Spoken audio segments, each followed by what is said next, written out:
Fala, galerinha do Brap, tudo certo? Aqui é Rubens Sullivan e eu estou apresentando o Off RoyaCast para você. Estamos hoje então com o Ed Moreira, esse cara que tem se destacado aí no motocross, no endorfim, no hard, nas trilhas. Hoje está aí com nós participando do programa, vai contar um pouquinho mais da sua história e eu apresento para vocês aí o Ed Moreira. É isso aí, o Ed do MX Report, né? Olha aí. Prazer enorme falar contigo, prazer a todos que estão assistindo, que seja um papo leve e parabéns pelo projeto que consiga galgar muitas conquistas e todos os seus objetivos dentro dele. Ótimo, muito obrigado pela presença. Vamos lá então, nascido e criado em Miraguaí. Miraguaí, Tenente Portela, lá no norte do estado, próximo a Três Passos, Frederico Westphalen, divisa com Itapiranga, Palmitos, aí Santa Catarina, né? Bem no norte do estado mesmo, próximo do Salto do Icumã, nosso ponto turístico lá. E hoje residindo há 3 anos já em Lajeado. Antes disso morei 5 anos em Frederico Westphalen. Sempre no norte, agora mais na região dos vales, em Lajeado, já desde 2020, desde 2 de abril de 2020.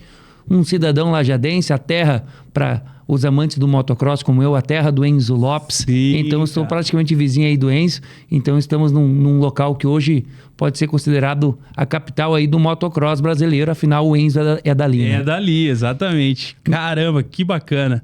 Me conta mais um pouco da tua história, como é que você se encontrou nesse mundo do off-road aí, hoje se destacando aí. A gente vê que tu faz um trabalho bem diferenciado. O esporte, até mesmo a gente estava conversando aqui nos bastidores que o esporte ele é um pouco carente nessa questão de cobertura, né? E a gente vê que você tem ganhado um bom espaço aí, tanto com os organizadores, como também nas próprias reportagens, né? Que vêm sendo feitas através do teu trabalho. E isso tem se destacado bastante, né? Cara, felizmente, né? O MX Report, ele surgiu na minha vida como um lazer. Mas antes de falar de MX Report, tinha que falar do Ed, né? Exatamente. O Ed, ele, com 7 anos, ele foi apresentado ao motocross. Isso lá em 2000, numa prova regional, lá no tradicional Copa Cidades, que até hoje existe lá na região norte, através do meu primo. Meu primo começou a competir. Eu tenho 3 primos, na verdade, filhos do meu tio Sérgio, irmão do meu pai, que foram pilotos. O Matias, o Matheus e a Mônica, né? Já nasceu no meio da folia, exato. Né? Já nasceu no meio da galera. Já. O mais velho é o Matias, foi o que competiu primeiro, né? O Matias foi bicampeão gaúcho, 3 vezes vice-campeão gaúcho. A Mônica foi bicampeã gaúcha. O Matheus disputou o título gaúcho. Então, são pilotos de notoriedade. Quando eles começaram, eu comecei junto a acompanhar, a assistir. E a minha história no motocross, ela se confunde com a deles em termos de entrosamento. Porque muitas pessoas, até pouco tempo, achavam que eu era o irmão deles, de tanto que eu sempre estava junto com eles. E o meu pai também, muitas pessoas confundiam, não sabia de fato quem que era o tio e quem que era o pai ali dos Matias, porque o meu pai e eu acompanhava mais eles do que propriamente muitas vezes a família deles, né? Então, começou tudo ali. E, cara, eu me criei indo assistir corridas de motocross. 2002 já fui em Campeonato Brasileiro, assisti ali em Garibaldi. 2003 o Matias fez todo o Campeonato Gaúcho, então eu e meu pai acompanhamos todas as etapas, foram 8 etapas, e lá da região do meu pai, por exemplo, lá de Miraguaí, Tenente Portela, a única etapa perto era Santo Augusto, 60 quilômetros. Todas as outras eram no mínimo 250, 300 quilômetros. Chegou a ter Parobé, que de lá é 600 quilômetros de distância. E com exceção de Santo Augusto, que estávamos perto, ou de Parobé, que nós fomos de carro com Gol Bolinha, todas as outras etapas, eu e meu pai fomos de XLR 125. E eu com meus 9 anos, amarrado no meu pai. Para quando eu dormisse, eu não caí. Então era 400 quilômetros de ida, 400 quilômetros de volta para assistir o Matias, né? E 2005 se repetiu, só que daí de XTZ. E assim foi, cara. Assim foi que eu me apaixonei pelo esporte. Assim foi que eu fui introduzido a ele. Minha primeira participação em rádio, hoje eu sou jornalista. Sim. Mas minha primeira participação em rádio foi porque o meu pai ia até as rádios para falar do Matias. E um dia o meu pai não pôde. E o radialista lá disse, não, em vez de eu falar o que você está me explicando, coloca o teu filho falar que ele vai se dar bem. E se não der certo, é uma criança, vai ficar legal. Então, com 9 anos, meu primeiro comentário de rádio foi para falar de motocross. Olha e só. passou o tempo, em 2020 foi criado o MX Report.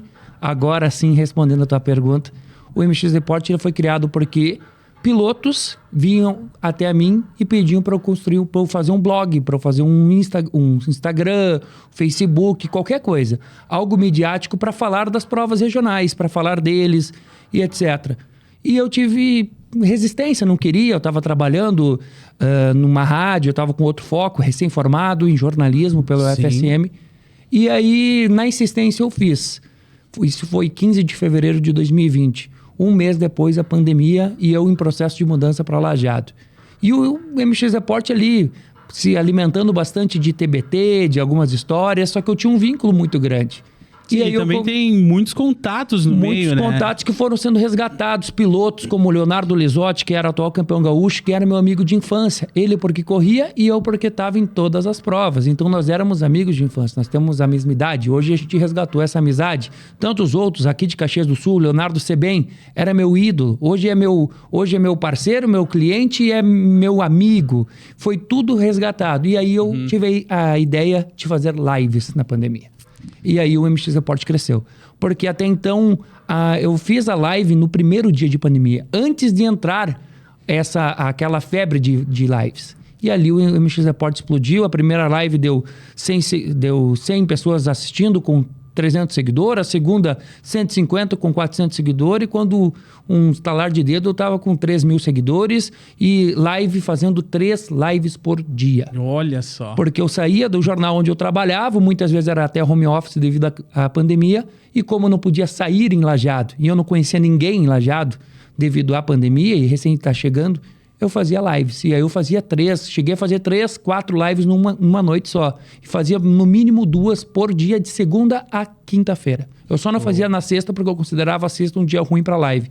Mas então, cara, viralizou, ficou um negócio muito massa, era somente um lazer, até então nunca tinha tido um viés de financeiro, era um lazer mesmo, que aos poucos ele foi criando um outro rumo, uma outra linhagem. Sim. Mas assim que começou a caminhada do MX Report, assim um resumo do que é o Ed aí no motocross. Caramba, cara, que história bacana, hein?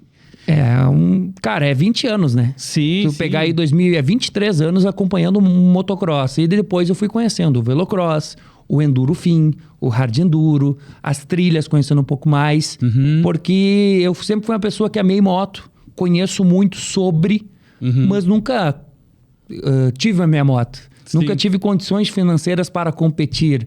Salvo 2 raras exceções que provavelmente a gente vai conversar. Exatamente. Então, assim, cara, a minha paixão ela é de um cara que sonhou em ser piloto, não teve condições de ser piloto, mas tinha ali os primos que eram meus ídolos, que são meus amigos, são meus irmãos, e fui fazendo amizade, e hoje eu sou amigo dos meus ídolos, e isso é um negócio que me orgulha muito. Não tem preço, né, cara? Não tem preço, cara. Tipo, no Campeonato Brasileiro de Motocross, agora há poucos dias, o Chumbinho, multicampeão brasileiro, 27 vezes campeão brasileiro, o maior campeão brasileiro que temos. Ele me viu, eu estava conversando, batendo um papo com o irmão dele, ele me viu e me chamou pelo nome, né, cara? Outra referência, me conhecia, né? E ele me conhecia do MX Report. E eu ali com o meu caderno, que eu sempre levo comigo, um caderno de autógrafos que eu tenho de 2005 com 3 autógrafos dele. Então, se tu parar para pensar, tipo os pilotos que estão competindo hoje, muitos deles ainda competem e eu tenho o autógrafo deles. Que legal, eu chego nas provas, eu mostro para eles tem gente que chora. Cara, sim, como tu tem guardado isso lá de 2005, lá de 2006. Sim, e cara, porque eu era um fã e hoje eles me conhecem pelo nome. Cara? É um troféu, né? Não tem preço, cara. Não vendo, não... Cara, vou... Que bacana, não vendo, cara. Deixa ele do jeitinho que tá. Porque, cara, não teve nenhum reparo, não teve nenhuma restauração. Ele tá ali, velho, acabado, sujo. Mas ali tá meu primeiro texto também que eu fiz. Citei os pilotos que eu tinha como ídolo, né? Isso com 9 anos de idade, né? Então, cara, eu tenho muito orgulho desses detalhezinhos dessa trajetória, sabe?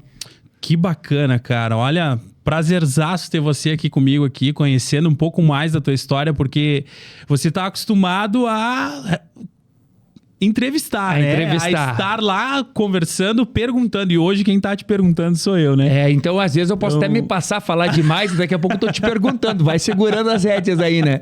Que é o mote aí. Eu tô 10 anos já profissionalmente no jornalismo, pelo menos, né? Sim. Então, na verdade, 2011. Então já são 12 anos, né? 12 anos. 12 anos no jornalismo aí, trabalhando de forma bem profissional, digamos assim.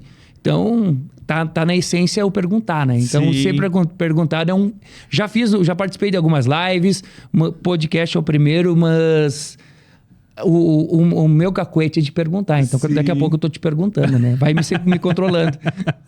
Faz parte também, né?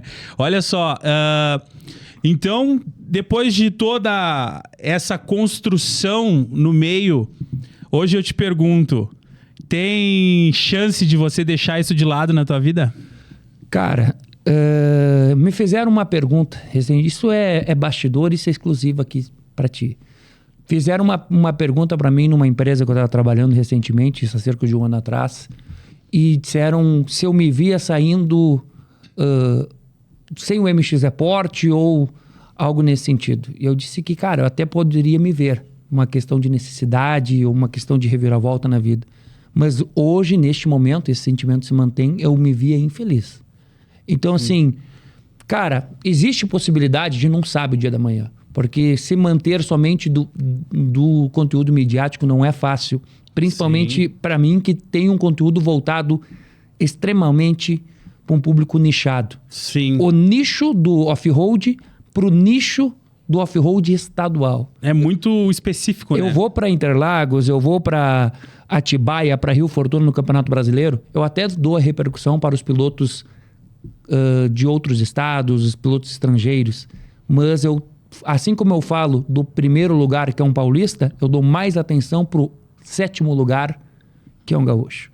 Então, o meu público ele é muito nichado. É o nicho do nicho, é totalmente orgânico. Então, não é fácil se manter. Sim, mas, cara, sentimento de coração não tem mais como sair. O MX Report faz parte de mim, larguei tudo. Teve um momento que eu precisei largar tudo e que eu tive na mesa a possibilidade de escolher entre um e outro. E aí eu escolhi o MX Report, que se tornou um lazer. Eu falava que nunca ia ser um negócio. Mordi minha língua em menos de um ano. Virou um negócio por questão de necessidade, depois por questão de opção. E até porque tem todo um custo por trás do trabalho em si, né? Tem todo um custo para te se manter. O próprio tempo é um custo hoje em dia, né? Até para te trazer qualidade no teu material, tu precisa ter equipamento de qualidade. E tudo isso custa uma grana. É deslocamento, é equipamento. E, cara, no momento que tu tenta trabalhar com viagem. Eu, por exemplo, viajo bastante por conta dos eventos, as distâncias que tem. É difícil tu conciliar. Tudo isso é custo, né? E é difícil tu conciliar uma outra atividade. Sim. Que empresa hoje vai para eu ir num campeonato brasileiro de motocross, onde a proposta era eu mostrar todo o bastidor, que eu tive que chegar na terça-feira em Ibirubá e sair de lá na segunda-feira, que empresa vai me liberar? Imagina. Então, e assim, vou ir para São Paulo, no Interlagos. Não vou ir neste ano em Interlagos, porque vai conciliar com o Enduro Fim, com o gaúcho de Enduro Fim. Então, na dúvida entre o gaúcho de Enduro Fim e o brasileiro de motocross, eu vou ficar no gaúcho de Enduro Fim. Aquela questão do bairrismo, né? E do contrato também. Sim. Mas, enfim, eu ir para Interlagos, eu sair no sábado de manhã num avião para voltar no domingo à noite, é quase que tem que encaixar muita coisa para logística. E se der qualquer estresse, então assim, a pé, né? Cara, eu tenho que me organizar 2 dias antes. Se é dependendo da empresa, muitas empresas são flexíveis. Uma vez por cada 3 meses, 6 meses, fazer. Mas no momento que vira 1 vez por mês, 2, 3 vezes por mês, desgasta tanto para mim, quanto para a empresa, quanto para os colegas. Então é compreensível que eu ia ter que ter essa tomada de decisão em algum momento. Chegou antes do esperado, felizmente, chegou. É mais difícil do que eu imaginava? Mas a gente segue, a gente tem esperança, porque assim, essa semana foi uma semana que eu questionei muito por, assim, até quando compensa, vale a pena, não vale a pena, porque o Instagram tu não para. Tu tá no domingo, as pessoas estão te mandando mensagem. 11 horas da noite, a pessoa tá te mandando mensagem. E eu gosto de receber essas mensagens. Sim. Assim como é desgastante... Tu gosta de dar atenção pro público que tá te acompanhando. Total, né? Eu não tô reclamando, mas não para. Sim.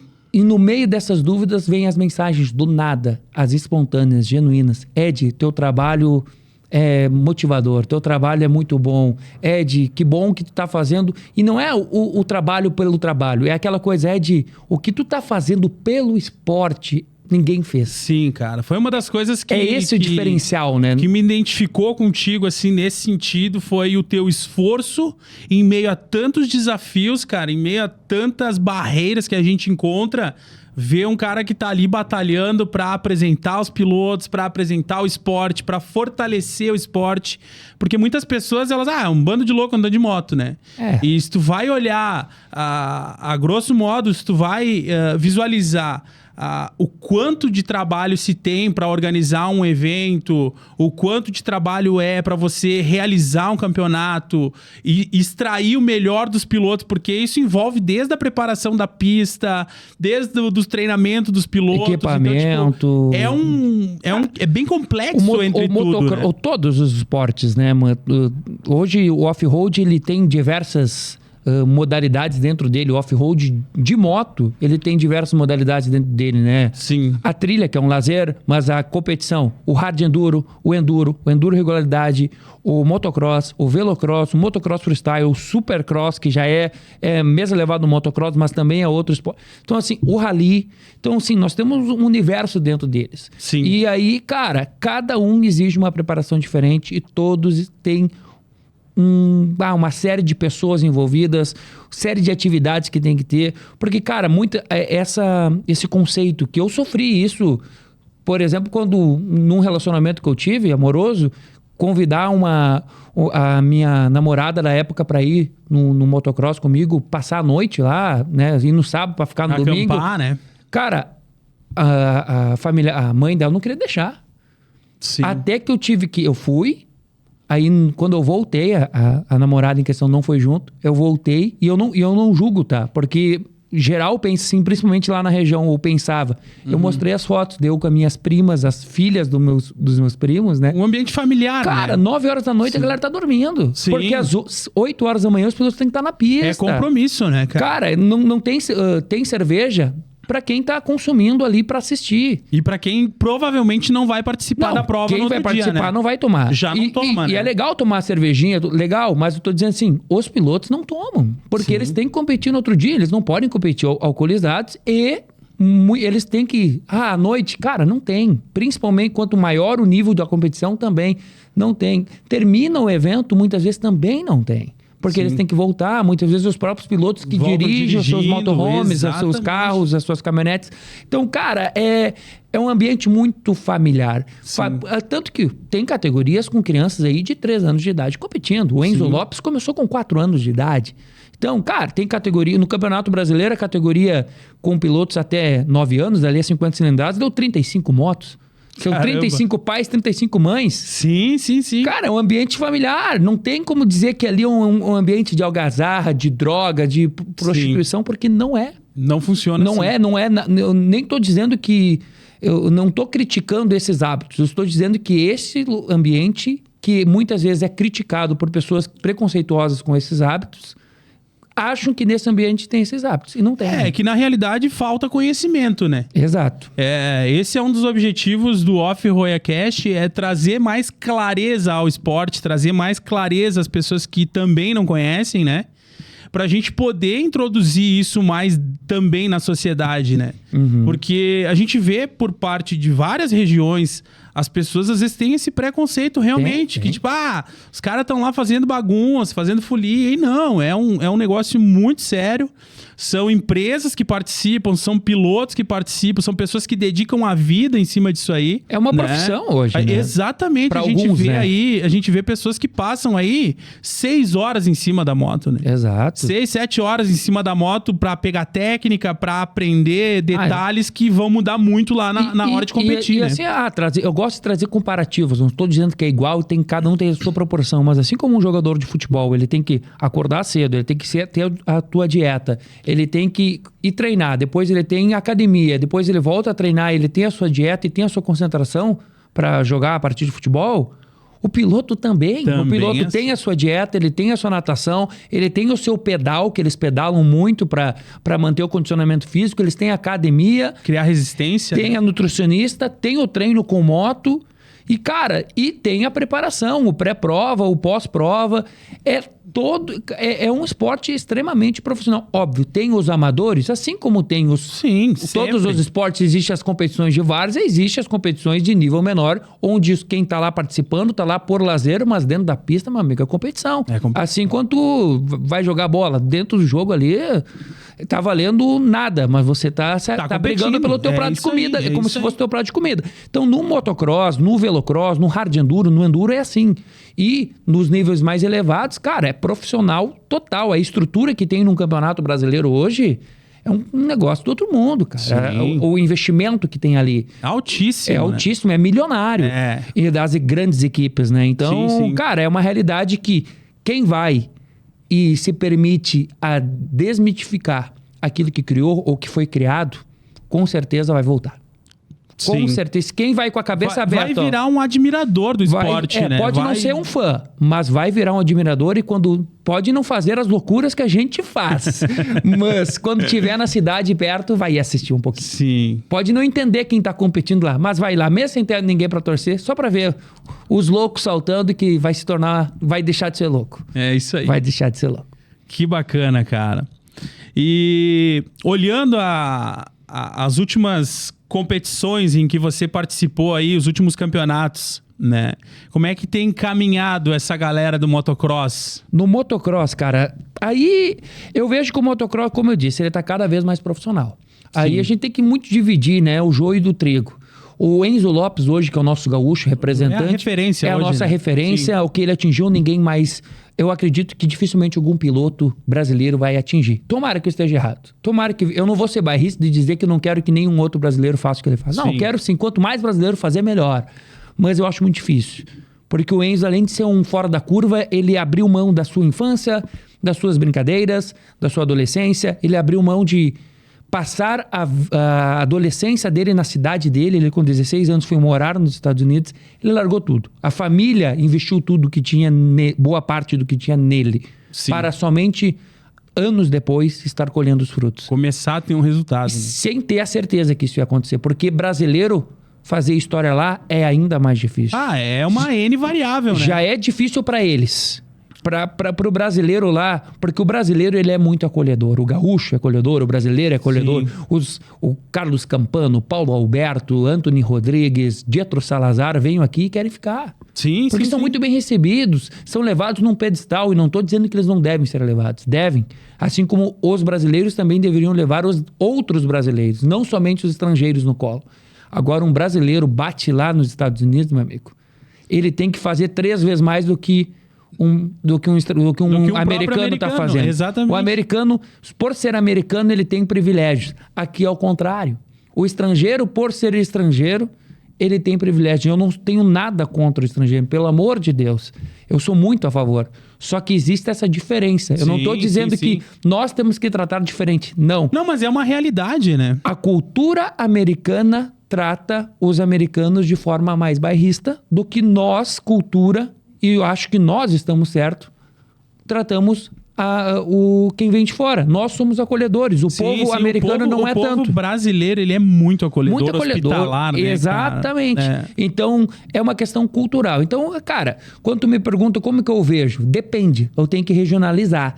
A nível de estado, eu vejo que nós estamos muito bem. Nunca na história o Rio Grande do Sul teve o Enzo, mas nunca antes o Rio Grande do Sul teve tantos pilotos de fábrica. Nós temos hoje Henrique Renica, que não está numa equipe oficial, mas esteve 2 anos e está numa equipe com estrutura de oficial, que é o caso da 595. Nós temos, é um cara que manda muito bem. Manda muito bem, está em 2º lugar no Arena, está em 3º no Brasileiro. Temos o Guilherme Bresolim, piloto de fábrica, está liderando o Campeonato Brasileiro. Temos o Gabi Andrigo, o piloto mais jovem a fazer parte de um time somente MX1 oficial, de uma equipe oficial. Ele é piloto Yamaha, foi piloto Honda no passado, está muito bem, estreando muito bem com 18 anos já na MX1, que é a principal categoria. Principal categoria, exatamente. Tem mais gaúcho aí na conta que eu acabei esquecendo. Mas assim, só de início, temos 3 gaúchos aí despontando em equipes. Temos também a Maiara Basso, é outra gaúcha que está dominando, tem 14 títulos nacionais. Tá na equipe, uma referência também feminina aí no meio do esporte, né? Exato, e cara, ela é uma batalhadora, ela é uma vencedora. Sim. E assim, ela é inspiração para todas as mulheres, né, cara? Ela, tipo, eu cresci vendo depois que ela competir, porque ela tem a minha idade, mais ou menos a minha idade. Ela era uma amiga de infância, porque ela competia lá naquela região. Participava, né, direto. Depois que deu aquele... não teve categoria feminina no gaúcho um bom tempo, cara, eu via ela pequenininha, de 80 cilindradas, disputando com os homens, cara. Sem mimimi, e brava porque perdia. E brava se ela via algum piloto... se destacar mais que ela? facilitando para ela. Ah, facilitando. Não quero facilidade. Eu quero... desafio. Eu sou pessoa como todo mundo, ser humano como todo mundo. Olha aí, ó. É a única categoria que tem? Então vamos para cima. Caramba. Então, assim, cara, eu via a Maiara é uma referência. Nós temos o João Pinho, esse ano tá fora, mas foi piloto oficial há muitos anos, foi ano passado. O Pietro Piroli está numa equipe oficial na 85 cilindradas. Então, assim, o Rio Grande do Sul está numa fase que nunca antes teve, em termos de reconhecimento e posicionamento dentro do mercado oficial de marcas. Sim, e os pilotos que estão aí na ponta de frente, né? Exato. Ponta de linha aí, né? E outra coisa, no Campeonato Gaúcho, há muitos anos a gente conviveu com pilotos como, por exemplo, o Pinho Ribeiro. Em vez de competir, ele que mora bem na divisa com Santa Catarina e Rio Grande do Sul, em vez de competir no Rio Grande do Sul, ele competia em Santa Catarina. Hoje, a gente vê os pilotos de Santa Catarina vindo competir aqui. Cássio Anacleto, Vitor Borba, JV. E por que eles vêm aqui? Porque o nível tá bom. Porque o Campeonato Gaúcho voltou a ser uma referência de potencial. Os pilotos vêm aqui treinar, vêm aqui correr, não para... porque não tem o que fazer e porque lá não tem corrida. Eles vêm aqui correr porque aqui é um treino, competição, de um nível mais próximo do que o Campeonato Brasileiro em comparação ao que eles vão encontrar no Catarinense. Sim. Nós viramos a chave. O Rio Grande do Sul voltou a ser o referência no sul do Brasil. O melhor campeonato do sul do Brasil hoje, estadual, de motocross e de velocross, é no Rio Grande do Sul. Arrisca dizer que o campeonato de enduro fim gaúcho é o mais competitivo também. O que mais tem pilotos no mesmo nível competindo. Tem menos disparidade de pilotos. No hard enduro, igualmente, o Léo Becker tá fazendo história. Lá treinando com o Jarvis e competindo lá nos principais campeonatos de hard enduro. Então, o Rio Grande do Sul hoje está vivendo um momento... Óbvio que tem muito investimento nesses meninos. As famílias estão investindo muito. Isso é uma realidade diferente de que anos atrás. Mas, cara... Assim como tem gente investindo neles, tem paulista investindo em paulista, tem catarinense investindo em catarinense. E os gaúchos estão num patamar muito acima. E a realidade das nossas pistas aqui também melhoraram bastante nesses últimos anos, né? Cara, melhorou muitas, né? Eu acho que a gente sente falta de pistas padrão como a gente tinha no passado, como Carlos Barbosa, anos passados, como Carlos Barbosa, Canelinha, em Santa Catarina. Essas pistas a gente vê pouco. Não tem mais. Mas as pistas, elas voltaram a ser mais... Elas estão mais bem tratadas, digamos assim. O terreno, ele está cada vez mais tratado para ser menos fácil. Ele está cada vez mais difícil, buscando muita canaleta. Foi colocado na cabeça dos pilotos que só vai ter evolução se tiver canaleta, se tiver valeta, se tiver alteração de terreno. Se tiver dificuldade, Se virar um asfalto, eles vão andar bem aqui, vai ser competitivo aqui, mas vão chegar no brasileiro... E não vai dar certo. Ou então os gaúchos não vão mais andar aqui porque vão procurar outras pistas. Vão procurar pistas com mais dificuldade, né? Exatamente. Então, cara, é isso que está acontecendo.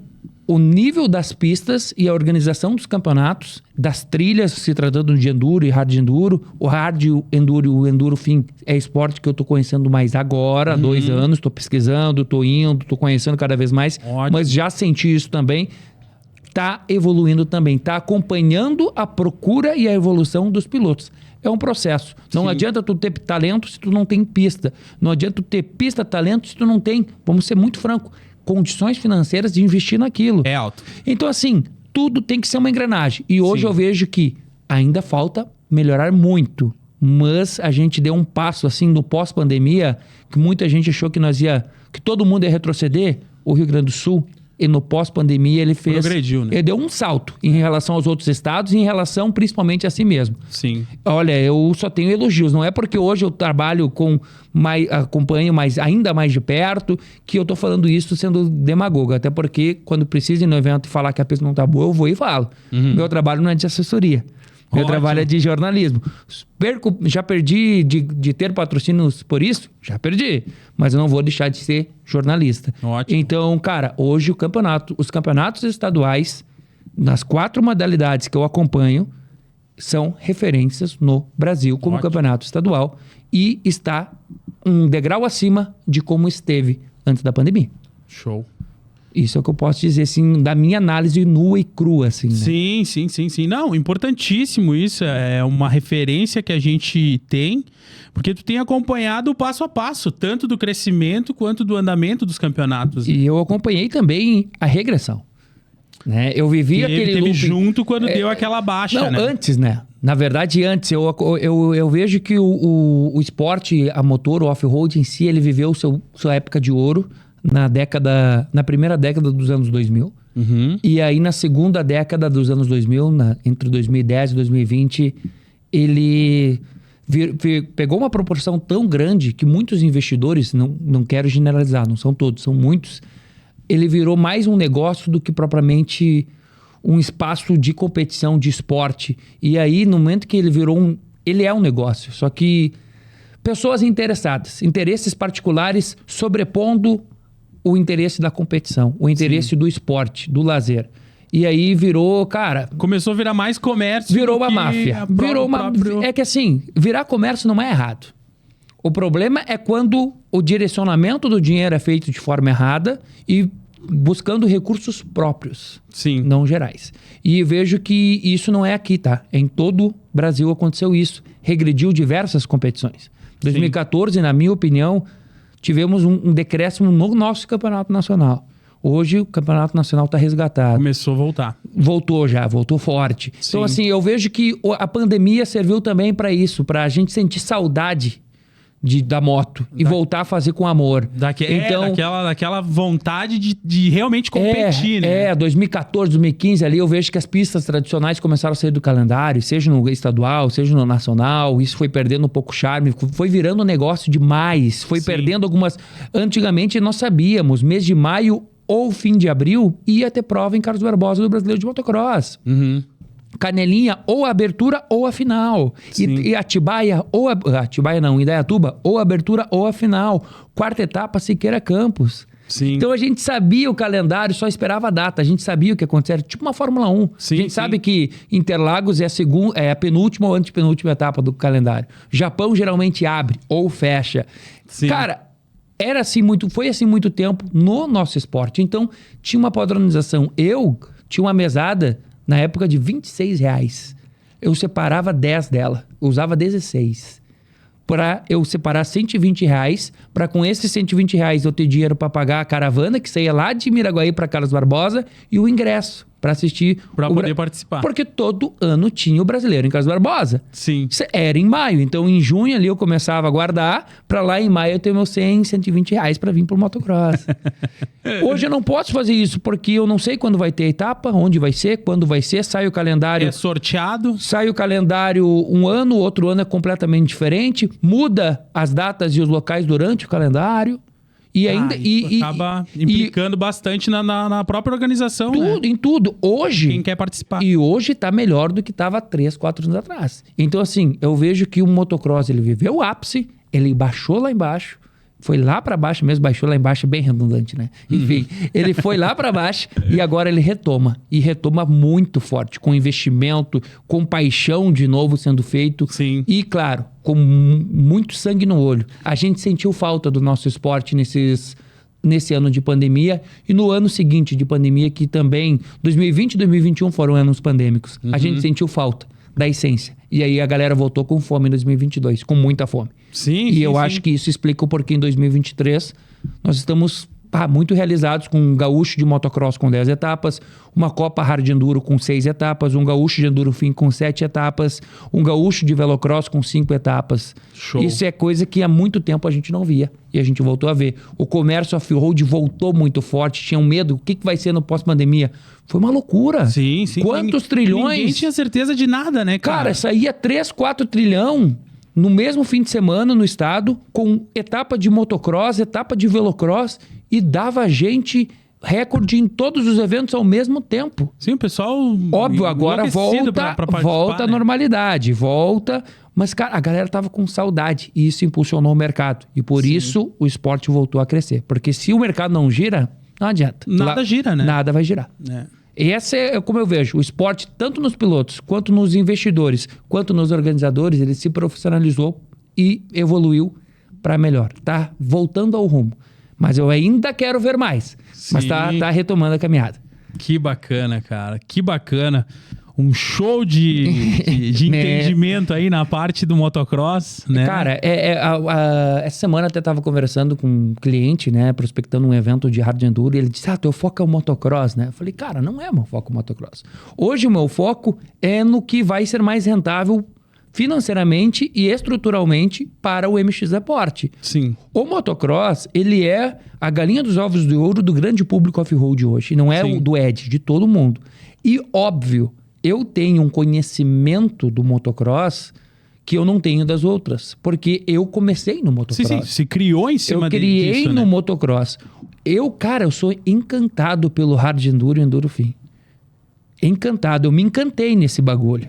Antes, há um tempo atrás, se não fosse profissionalmente, eu jamais iria querer conhecer. Mas hoje eu sou encantado. Cada dia eu me vislumbro mais com o negócio. É bacana, né? Só que, cara, eu vou falar de hard enduro, eu tenho que primeiro me certificar do que eu tô falando. Sim, eu vou falar de motocross, tem muitas coisas que eu já falo sem me certificar. Sim. Que a minha caminhada já me dá um garimpo para eu falar, não, é assim. Eu acho que é assim e a minha opinião é essa. No hard enduro eu tenho que buscar referências. Buscar referência, No motocross também, referência é sempre bom. Mas eu já consigo até, inclusive, debater com algumas referências. Sim. Porque a minha caminhada é essa. Não é que eu prefiro o motocross. O MX Report surgiu do motocross. Sim. MX Report. Report. Mas hoje ele poderia muito bem. Eu só não vou mudar o nome porque o nome consolidou. Claro. Mas hoje o correto seria Off-Road Report. Sim. Né? Mas então assim, cara, entendo de motocross? Acredito que sim. Gosto das outras modalidades off-road? Tanto quanto. Eu só não tenho aquele conhecimento de quem viveu 20 anos num esporte. Se agora eu parar de acompanhar o motocross, ficar 20 anos só no enduro, no hard enduro, no velocross e na trilha, daqui 20 anos a gente vai estar fazendo esse podcast e a galera vai dizer que o meu foco não é o motocross, que o meu foco é o enduro. É o enduro. Porque exatamente. o meu conhecimento vai estar lá. Uhum. Então, cara, é só essas divisões que é também algo que a gente enfrenta, digo a gente, MX Report, um pouco de hater também, por conta disso, dessa diferença que as pessoas muitas vezes não entendem. Mas é isso, cara. Sou um cara apaixonado pelo motocross e que pelo motocross e através do MX Report eu tô me tornando um apaixonado por todas as modalidades do off-road. Quero conhecer mais o enduro de regularidade. Sim. Mas as outras modalidades, cara, eu sou tão apaixonado quanto. A gente tem alguns amigos aí que participam, né, do enduro de regularidade. Eu nunca participei, particularmente falando. É outra coisa também que já muda toda a dinâmica do esporte. Tu já vê que é diferente, toda a organização, tudo já funciona de uma forma diferente. E né? são esportes diferentes. Eu até tava reparando, tipo assim, condicionamento físico dos pilotos. Exatamente, toda a preparação é diferente. Em todos os esportes existe as pessoas super bem condicionadas, os diferenciais. E existe também os que estão um pouco fora, mas dentro de um estereótipo atlético. Mas a gente vê hoje que o motocross e o hard enduro, o estereótipo, o biotipo, o fenótipo dos pilotos são muito semelhantes. A grande maioria usa os topping, né? Magros, altos, leves. Sim. Altos nem tanto, mas no motocross nem tanto, no hard enduro sim. Mas assim, ágeis, leves, bem fisicamente, né? Não magro de magricelo, magro de levianos e bem fisicamente. Sim, sim. A gente vê no Enduro Fim e no campeonato e no Velocross, pilotos de ponta, alguns, não é todos, já um pouco com um pouco de gordurinha, um pouquinho menos condicionados fisicamente no fenótipo, tá? Sim, sim, sim. Por quê? Porque a característica do esporte é um pouco diferente. Sim. Hard enduro, motocross, é muito contato e muita alteração de terreno. É salto, é pedra, é puxa-moto, é levanta-moto. O enduro fim e o velocross, eles têm mais um trajeto, menos variância. Tem bastante? Tem, mas menos do que os outros. Então, até já isso... é mais padrão, né? É mais padronizado. É mais padronizado. E já no Enduro Fim, a pegada é outra, né, cara? Hora tu pega terreno, hora tu pega pedra, hora é morro subindo, hora é morro descendo, enfim. E o motocross é salto, cara. Então, e também as canaletas, que a cada volta vai mudando. Isso o velocross tem também. Sim. Mas no motocross, o salto, ele desgasta muito fisicamente os braços, né? E o próprio jogo de pernas, que a força está toda nas pernas.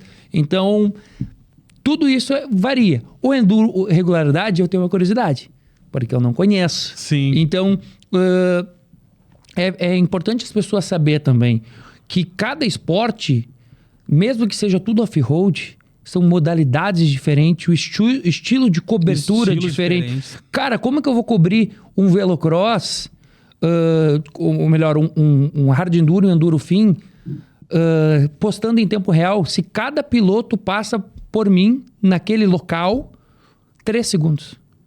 Não tem como. E eles não vão voltar. Sim, sim. E é no meio do mato. Então eu tenho que ter... Muitas vezes eu não vou ter internet. Não é porque não tem estrutura no evento. Não, porque é um problema do Brasil não ter internet no meio do mato. Sim, exatamente. Entendeu? E assim, eu tenho que sair dali e eu não posso postar. Porque imediatamente no momento que eu for fazer a postagem vai passar um outro piloto, eu não vou ter conseguido filmar. Vai pegar. Uhum. Então, cara, eu tenho que deixar pra postar depois. No motocross, no velocross, por 20 minutos, os pilotos estão passando na minha frente em diversos pontos que eu consigo enxergar 20 vezes. É isso aí. Cara, facilita. Consegue fazer termina um material a prova, muito mais elaborado. Termina as provas, eles vêm até a mim, já que estão... Porque eles já sabem que ficou em primeiro, segundo e terceiro. No enduro, no hard enduro, tem que esperar o resultado. Então é outra dinâmica, não tem como comparar, embora seja tudo off-road, não tem como comparar uma modalidade com a outra. Em estrutura, em investimento, em fenótipo físico, em todos os sentidos. E, cara, nós da imprensa temos essas variâncias também. Show de bola, cara. Muito bom o nosso assunto aí, nosso papo. Eu já sou voltado mais para trilhas de passeio, que foi onde nasceu o projeto do Off-Road Cast, né? Então a gente conhece muito mais pilotos amadores, né? Pilotos que estão ali por lazer, tu entendeu? Para desaparecer final de semana, vou lá, conhecer um evento, conhecer um passeio. As trilhas já não tem são trilhas abertas, né? São trilhas mais abertas. Em alguns casos a gente tem o Galo Cinza, né? Que se diferencia ali um pouco, dá um pouco mais de dificuldade na trilha, né? Mas são passeios mais amenos, né? São passeios que uma pessoa que está iniciando, que está começando a andar de moto, vai lá, participa, não tem risco de se machucar por ser mais de boa, né? Mais tranquilo. Eu, quando criança, eu tentava acompanhar o início de bicicleta, né? Porque eu era apaixonado, né? Eu tentava acompanhar quando acontecia lá nas minhas regiões, e na minha região, na minha cidade, enfim. Porque meu pai, algumas vezes, raramente, com moto emprestada dos meus primos, fazia essas trilhas. Meus amigos lá da cidade, os pais, os amigos do meu pai participavam. Então, eu sempre estava ali tentando fazer de bicicleta o que eles faziam de moto. Porque, como eu disse, todo mundo diz, Ed, mas quando que tu parou de correr? Ou quando que tu começou no esporte? Cara, eu nunca... Não, essa parte do competir eu não tenho, né? Hoje eu vou para uma pista, eu consigo identificar onde o piloto tá errando, onde o piloto tá cansando, onde o posicionamento tá certo, tá errado, mas é tudo no olho. Sim. Competir, essas 2 vezes aqui só. Né? Então, é pouquinho. Sim.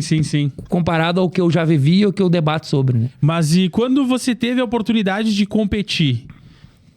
Qual foi a emoção? Qual foi Aqui, cara, foi um negócio louco, cara. É uma longa história. Resumindo, eu acho que tu quer saber, né? Essa foto aqui. Fomos para a final do campeonato regional de velocross. Meus primos estavam disputando. Aquele dia a gente saiu, a família, com 5 títulos, né? Meu primo venceu a Força Livre geral, Força Livre importada, enfim, era Força Livre, perdão. Meu primo venceu a Força Livre nacional, Força Livre importada e a 4 tempos. Foi campeão e venceu a corrida. E a minha prima ficou campeã da classe feminina e da classe estreantes nacional. Então ali já tinha 10 troféus, porque além de vencer a prova, eles foram campeões. Sim. E o meu primo, o outro primo, ficou em terceiro lugar numa categoria que eu não lembro qual. Então eram 10 troféus e eu fui 11º troféu, no caso. Como? No regulamento, tinha que ter 5 pilotos para ter a prova, em cada categoria. Pelo menos 5. E tinha uma categoria onde existia 6 pilotos inscritos. E uma disputa de ponto nas 65 cilindradas entre 2 pilotos, onde a distância era de 1 ponto. Ou seja, quem chega primeiro dos 2 na prova seria o campeão. Um desses caras, eu sou amigo dos 2 hoje. Um desses era meu amigo, o melhor amigo de motocross da infância que eu tinha, que era piloto, o Juan Pablo Reginato. E disputava o título com o Henrique Pissetti. O Juan Pablo e o Henrique Pissetti não tinham nenhuma rivalidade, mas tinham pilotos ali, pais, que tinham rivalidade com a família do Juan Pablo. Pais da região, não a família do Pissetti. Sim, sim. E foram até o Pissetti e disseram, cara, se tu quiser, a gente não vai cobrar nada. Mas o pai do Pissetti, se tu quiser, nossos 2 pilotos não competem, aí vai ter 4 inscritos, tu vai estar lá igual, tu não vai saber, tu vai ser um desentendido na história, não vai ter a prova, o Pissetti está um ponto na frente do Juan Pablo, o Juan Pablo é campeão. E o Pissetti, muito correto, disse, cara, querem fazer? Eu agradeço, mas eu não vou dar R$1 e, cara, eu não quero estar envolvido nisso. Não é ideia minha, lavo minhas mãos. Quero competir. Cara, eu tô ali, se tiver prova eu vou correr, se não tiver prova eu vou comemorar. Mas eu não quero armar nada e não vou fazer nada. E isso chegou essa informação, não sei ao certo, mas pelo que eu sei até chegou por parte do Pissetti, a família do Pablo, já adiantando, ó, se acontecer vai ser assim. Por garantias, o que a mãe falecida, mãe do Pablo fez? Ela tinha 2 motos. Ela tinha 3 motos. A moto do Pablo de corrida, a moto de treino, idêntica, 65. E uma, não lembro qual moto que era, mas era uma pit bike, uma PW, provavelmente algo nesse sentido, uma monomarcha, né?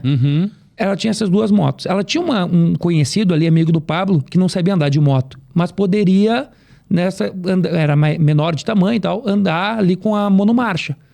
Ela precisava de mais um piloto para competir com a outra moto. Não, para quê? Para fechar mais 2. Porque dando 8 pilotos, tendo 8 inscritos, mesmo que esses 2 pilotos que ameaçaram de não entrar, não entrasse, e até mesmo o Pissetti eventualmente não entrasse, ia ter 5. Então a estratégia dela foi, vamos garantir esses 2. A prova era 1h30 da tarde, se não me engano. Isso foi por volta do meio-dia. Nossa, já tava em cima do laço já. Eu não sabia andar de moto. Ela chegou e falou pro meu primo, achando que eu era... O teu irmão ali de óculos, não, é meu primo. Matias, a situação é essa. Ele sabe andar de moto? E o Matias disse, ele não sabe. E o Matheus estava do lado, disse, ele sabe. E o Matias disse, ele não sabe. E o Matheus disse, eu vou ensinar agora.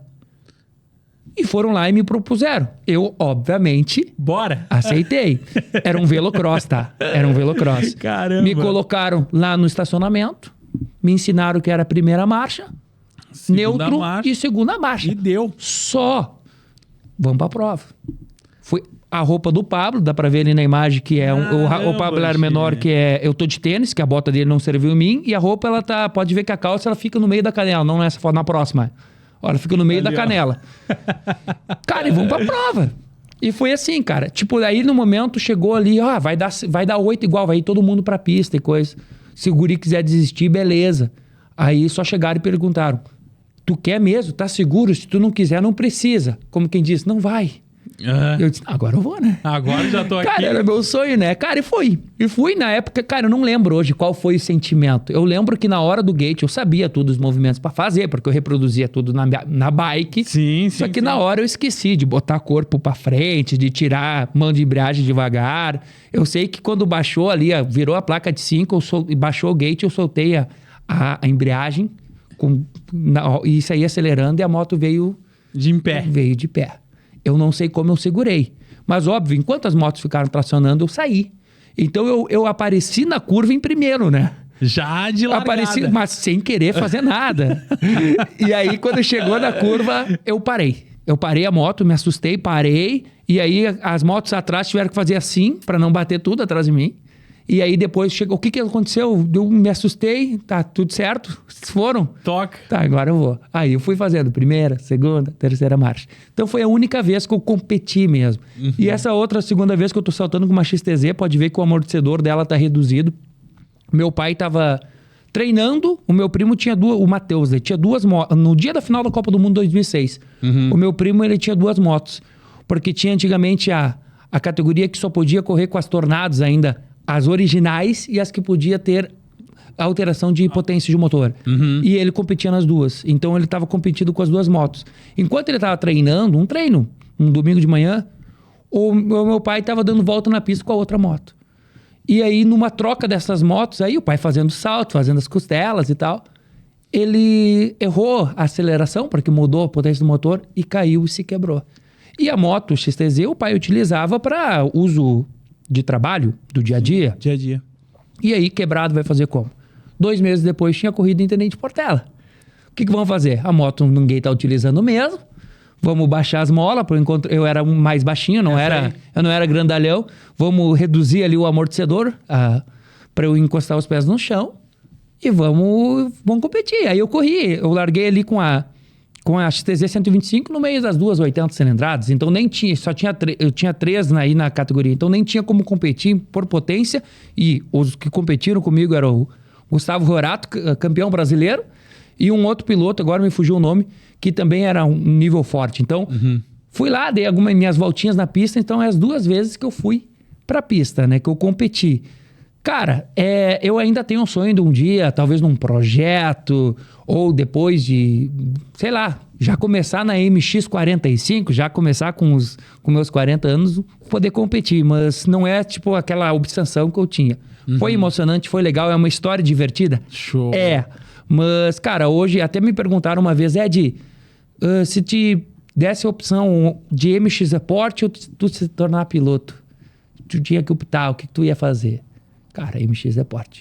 Porque eu, como piloto, eu vou ser somente mais um. Eu não vou mais agregar nada à história do esporte com a minha idade. Sim. Independente do eventual talento que eu possa ter.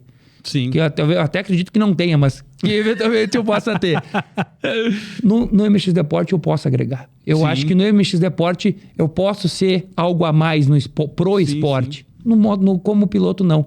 Então o meu sonho deixou de ser a pilotagem. Ela se tornou o trabalho em prol do esporte pelo MX Deporte. A reportagem. Até porque eu sou jornalista. Sim. E eu sou apaixonado por motocross. E sou apaixonado por jornalismo. Fui jornalista investigativo, jornalismo esportivo. Então, eu sempre digo que o MX Report é a união de 2 paixões. Sim. Eu simplesmente peguei 2 coisas que eu amava, botei num pacote ali, joguei e deu certo. E hoje tá trabalhando. E tô trabalhando com isso. E hoje tu tem um trabalho só direcionado ao MX Report ou tu tem um trabalho também à parte? Não. Hoje a minha vida é voltada ao MX Report. Eu não consegui mais conciliar. Chegou o momento que uma empresa colocou, Ed, não vai ter como fazer as 2 coisas. Tu vai ter que optar e a gente acha que tu vai optar por aqui. Eu disse, sim, eu vou optar por aqui. E o por aqui era o MX Report. Sim. Então, chegou um momento na minha vida que eu precisei fazer essa escolha. Como eu disse, tua primeira pergunta, ou uma das primeiras, se ver fora, pode acontecer de eu me ver. Mas, com certeza, esse impacto inicial de, eventualmente, um dia eu me ver fora, vai ser infeliz. Eu sobrevivo de outras coisas, com certeza. Talvez até melhor. Estaria melhor hoje, estabilizado financeiramente, se estivesse numa caminhada que eu estava seguindo até então, antes do MX Report. Mas com certeza não estaria tão feliz e tão realizado. Caramba, então, cara, eu sou uma pessoa que eu deixei de uma zona de conforto, deixei de ter meu fim de semana e até mesmo um salário estável.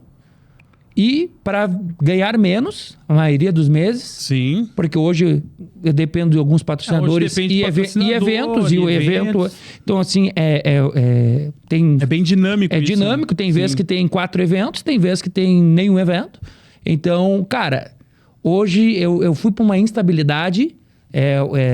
Tem meses muito bons, outros meses nem tanto, mas que com certeza eu estaria numa situação diferente se eu estivesse no mercado de trabalho como jornalista. Sim. Eu saí do meu mercado, do mercado conceitual do jornalismo, sendo o atual vencedor do plano do concurso do MP de jornalismo do Rio Grande do Sul, com a melhor reportagem do Rio Grande do Sul. Olha aí, cara. Então, cara, eu tava com um currículo, modéstia à parte. Já tinha uma iniciação bem interessante, cara, no mercado, sim, né? eu estava muito bem posicionado no mercado do Vale do Taquari. Já saí bem do mercado do Alto Uruguai, cheguei bem no mercado do Alto Taquari e estava bem posicionado. E não somente no Vale do Taquari, hoje, na época, o meu currículo, com certeza eu estaria empregado de forma relativamente legal em outros lugares, em qualquer outro lugar. Sim. Que me dá mais estabilidade em termos de equilíbrio do que o MX Deporte. Sim. Só que ali daí não tem o sangue no olho, não tem a paixão, não tem a vivência. E tu não tá construindo a tua história, né? Exato. Se tá em outro lugar, né? Hoje você tá construindo a tua história, como eu falei, tá sendo uma referência no esporte, não só no meio dos pilotos, como também hoje tendo a oportunidade aí de nos dar uma entrevista, trazer um pouco mais da tua história, trazer um pouco mais do teu trabalho, né? Para as pessoas conhecerem, compartilharem, entender um pouco mais sobre você e ver, cara, eu vejo o brilho no teu olho quando a gente fala dos campeonatos, eu vejo esse amor que tu tem pelo esporte, que é algo que sem essa essência, cara, dificilmente você permaneceria no mercado, né? E, cara, como eu quero dizer, eu gosto muito. Isso é um desafio, mas ao mesmo tempo é prazeroso, né, cara? E assim, eu amo jornalismo. Sim. Eu sinto falta da redação, sinto. Eu sinto falta do microfone para narrar jogo, para fazer reportagens esportivas, sinto. Sinto falta de ligar para uma autoridade, descobrir alguma coisa, fazer a pergunta que ele não quer ouvir. Eu sinto, cara. Eu sinto saudade. Eu gosto, eu sou apaixonado por jornalismo. Sim. Eu sinto saudade. Só que, cara, embora eu estava escrevendo uma história também bonita no jornalismo conceitual, o MX Report me propiciou escrever uma história muito minha e voltar à minha essência, à minha adolescência. Manter vivo infância, isso dentro de você. Manter vivo. E o mais importante, talvez, de tudo, cara, eu tenho certeza que eu estou fazendo mais pessoas felizes. Ou entretendo mais pessoas no dia a dia. As pessoas procuram o MX Report para se comunicar. As pessoas sentiam falta, ou melhor, não é que sentiam falta porque nunca teve. O que tem no Rio Grande do Sul hoje com o MX Report nunca teve. Nunca teve. Então as pessoas estão, através do MX Report, vendo algo que antes elas não viam. Então elas se sentem pertencentes ao MX Report. Um corte que eu achei muito bacana, que eu vi no teu Instagram, foi do Dia das Mães, cara. Bah, aquilo ali me emocionou, cara, porque chegar pro piloto assim, dizer, tá, e aí, qual que é a tua deixa, né? Qual que é o teu... Pra quem tu dedica a vitória? Pra que tu tá dedicando a tua vitória, né? E ele ficasse, ele dá aquela parada assim, as mães. Tipo, minha mãe, cara. E assim, não achei muito legal. E não somente ele, né? Por exemplo, a Jo, que eu abri o vídeo, né, dando um presente pra Jo, que é uma grid girl, e que ela é mãe. E eu sei que ela é mãe, né? Eu tenho uma amizade com ela. E aí eu dei um presente pra ela e disse, Jo, já que tu é mãe, aqui tá o presente pra ti. Cara, a Jo tava deixando de passar o Dia das Mães com a filha dela pra trabalhar pra tá ali. Por conta de uma agenda. E ela é tão apaixonada quanto o esporte. Assim como tem muitas mães que não passaram o Dia das Mães com os filhos porque os filhos estavam ali.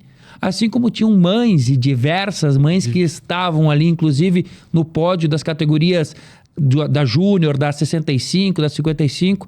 Eu tive um insight e ainda falei, Sanella, que é a organizadora, chama as mães pra ir junto pro pódio.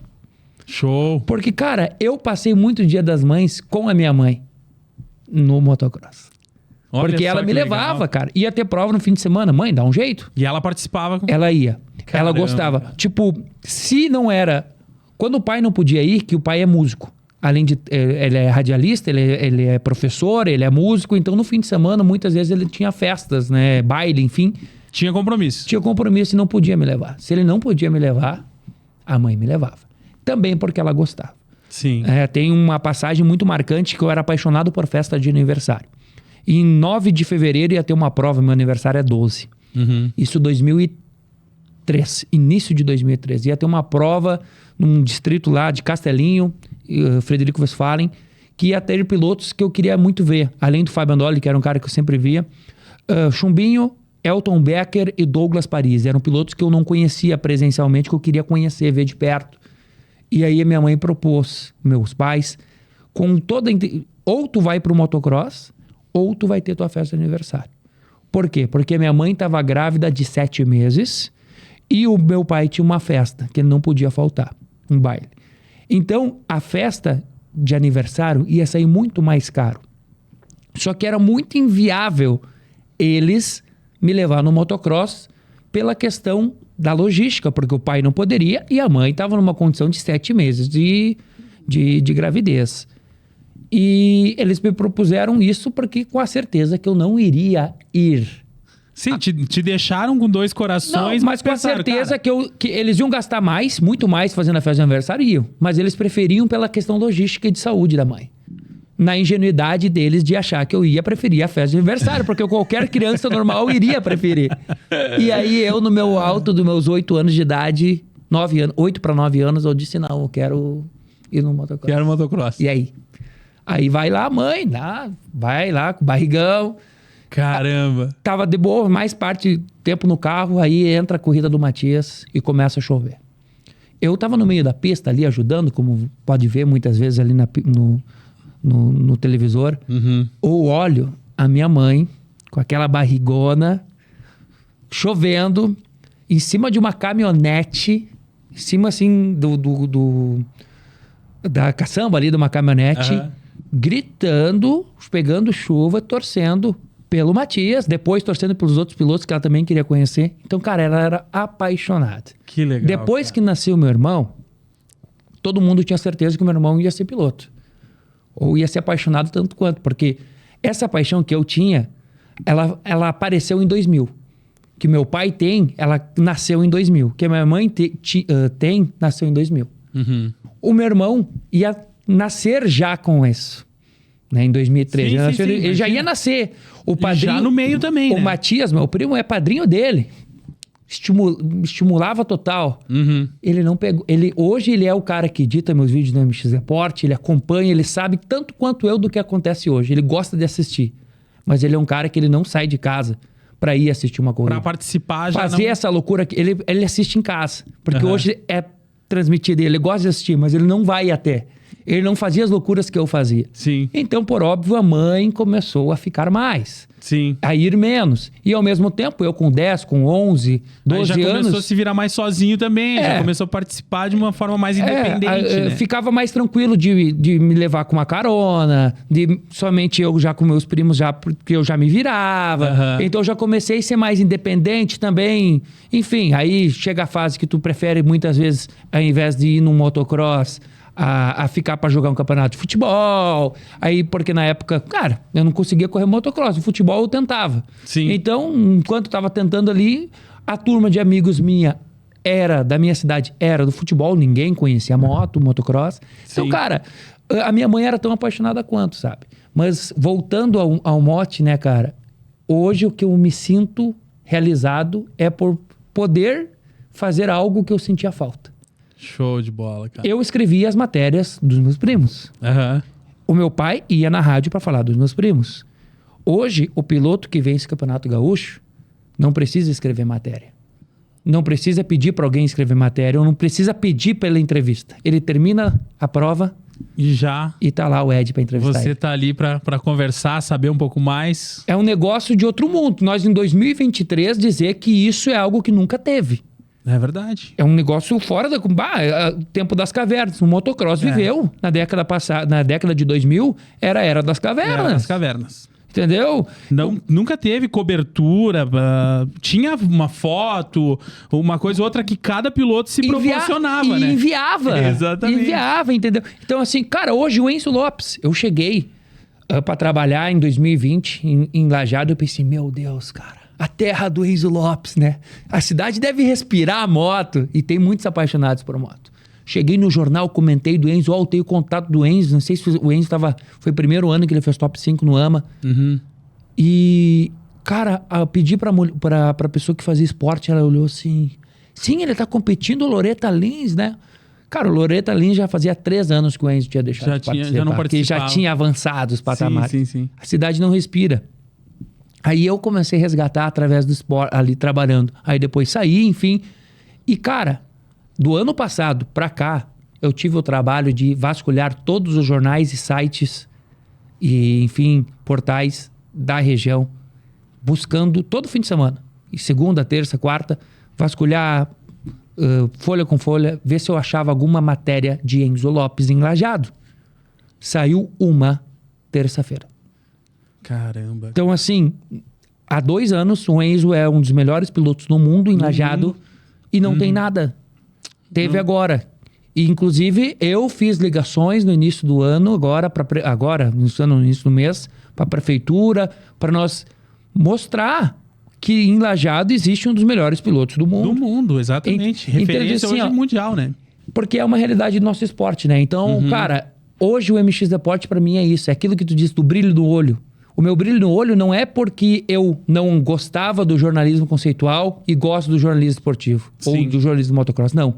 É porque eu me vejo fazendo algo que eu sentia falta de ver. Sim. E hoje tem alguém. Curiosamente, esse alguém sou eu. Ótimo. Então, enquanto não tiver outra pessoa fazendo, eu vou estar ali fazendo. Caramba. Ou ao menos vou estar tentando para fazer. Não, meus parabéns, cara. Meus parabéns, assim, pela tua história, pelo teu trabalho, pelo teu empenho em cima disso. É emocionante, cara. De verdade, assim, ó, um diferencial no esporte. Que isso. Eu tenho certeza aí que muitos pilotos têm um apreço por ti muito grande porque conseguem entender um pouco mais dos desafios que você enfrenta, dos desafios que você enfrentou para chegar até aqui, né? Você que não conhece, então, o Instagram. MX Report, você coloca aí no Instagram, segue esse cara, acompanha o trabalho dele aí, você vai se surpreender com o material que ele tem, com o material que ele está desenvolvendo e que ele desenvolve, né?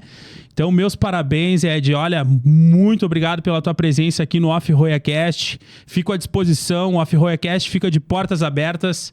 Qualquer mudança, qualquer novidade no esporte, a gente vai estar em contato aí, a gente vai estar conversando. Eu também vou poder compartilhar com o pessoal aqui no Off-Royacast. Muito obrigado de verdade, sucesso pra ti nessa caminhada aí e que o nosso esporte possa crescer, né, cara? Eu vejo que a gente teve já um crescimento muito grande, tanto no profissionalismo quanto também nos eventos mais amadores, que era o que eu tava te falando antes na questão das trilhas ali. A gente teve um crescimento muito grande, né? Então foi também onde nasceu o Off-Royacast, né? E a gente tá aí, tá? Agradeço de verdade, de coração, desejo sucesso pra ti, sucesso pro MX Report. Ed Moreira esteve com nós aqui, senhores, e a gente tá muito feliz. Valeu, cara. Obrigado. Já participei fazendo cobertura também de evento lá no pessoal de Encantado, no trilhão tradicional de Encantado no passado, o Trilhão do Cristo lá.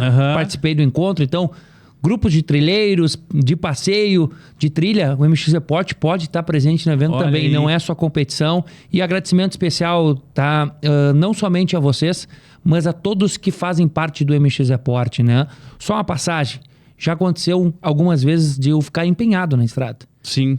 E não gastar R$1, porque do nada começava a chegar pix das pessoas querendo ajudar. Olha das só, pessoas se solidarizando sem eu pedir.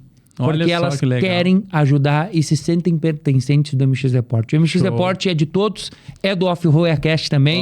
Obrigado pelo convite. Me sinto lisonjeado de ser o primeiro do ramo do motocross e mais voltado ao motocross de competição a participar. Assisti seus 2 primeiros podcasts. Está de parabéns. Muito obrigado. Não sei se vai ter outro antes deste, né? Eu assisti por enquanto 2 e tá muito legal o projeto. Esse é o 3º episódio. É o 3º. Estou à disposição, cara. Acompanhe o trabalho, gente, porque tudo que é feito com amor, com dedicação em prol do nosso esporte, vai valorizar o nosso esporte. Obrigado mais uma vez. Show. Sigam e se inscrevam no canal do Off-Royacast e também sigam o MX Deporte. Forte abraço, obrigado a todos. Estilo Off-Road, então, Se precisar de acessórios, esse cara tá lá, Léo Chaves, tá te esperando lá pra te atender, um atendimento diferenciado, pessoal. Segue lá no Instagram, Estilo Off-Road, é um parceiro do nosso canal, um cara que tem sido um diferencial tanto nos acessórios aí, quanto nas dicas. Se precisar de alguma dica aí pra que tipo de equipamento você vai comprar, você que está iniciando na trilha, eu falo muito sobre o pessoal que está iniciando, porque eu acho que é importante, né, a gente ter esse cuidado com equipamentos, e o Léo é o cara que vai te dar uma dica certa aí de uma bota adequada, uma joelheira, cotoveleira, colete, enfim. Chama o Léo Chaves aí, Estilo Off-Road, tá pronto para atender vocês. Obrigado, hoje completamos o 3º episódio. Quero mais uma vez te agradecer, Ed, pela presença aí no nosso programa. E vamos lá.